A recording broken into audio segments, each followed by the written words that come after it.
Hi guys, it's Dr. Finney. I just wanted to post a short video about the observation report assignment and some changes we're going to make to that and sort of an overview of my expectations in case you have any questions. So that's what this video is.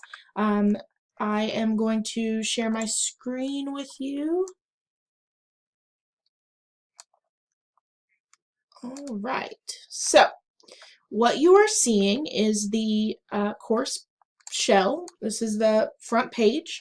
If you go into course content and field experience expectations, you will see that we have changed the due date of the observation report from November 6th to November 11th. So it was due on Wednesday the 6th, and now it is due that following Monday, November 11th, to give you an extra weekend to sort of work through any kinks that you might be having.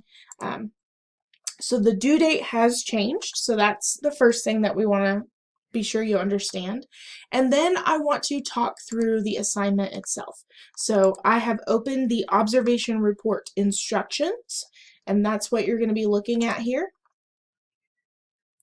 So the gist here is that there are two parts to the assignment. The first part is that you need to take each of these 8 indicators and describe something from a lesson that you observed that fits specifically within those indicators. So by specific, we have an example here. So for instructional indicator 1, which is the teacher uses appropriate strategies and resources to adapt instruction to the needs of individuals and groups of learners. In this observation, Mrs. T told the students, "Today we will be learning about mammals. By the end of the lesson, you will be able to sort animals into 2 groups, those that are mammals and those that are not mammals." So that's very specific. That's exactly what Mrs. T said. What you shouldn't write is, "The teacher told the students the objective for the lesson." I want to be able to hear and visualize exactly what happened, and I want to be able to see that you can show me which instructional indicators that fits under. So you want to be as specific as possible. Now, part 2 is that you want to use, following the descriptions for the instructional indicators, you want to provide a separate description of how that relates to theories or concepts presented in class and in your text. You want to use 4 of these, but then you can use any theoretical terms that we've covered in class so far. So I have provided you with an example, and let's look at that and talk through what is included. So I have downloaded the example that's been provided for you. So the very first thing you see here is that this person listed the instructional indicator. And then part 1, they have described something specific. In this video, in the video that we watched, Ms. Colon is a math teacher in a classroom with ELL students. This is exactly what she said. Okay, so this is what we're going to do, a think and write. And then, so we have a very specific,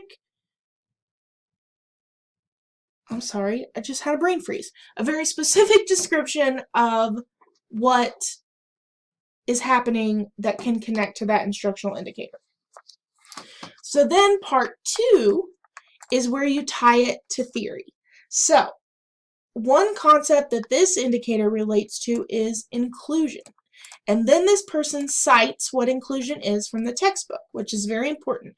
You're not getting these theoretical ideas from nowhere, you're getting them from the book, so you want to have references.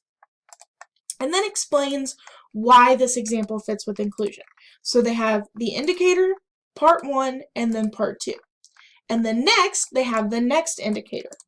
Part 1, which is a specific description of a conversation that happened during the lesson, and then the theoretical description of what happened.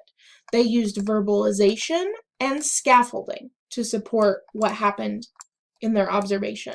So you want to be sure and underline these theoretical terms. And you go all the way through, you have 8C, 8D, 8E, 8F. So you have part 1, part 2, and each one's going to be about a paragraph for each indicator. You go all the way through, and then you have a set of references where you pulled your ideas from, and that is your observation report. So that is my expectation.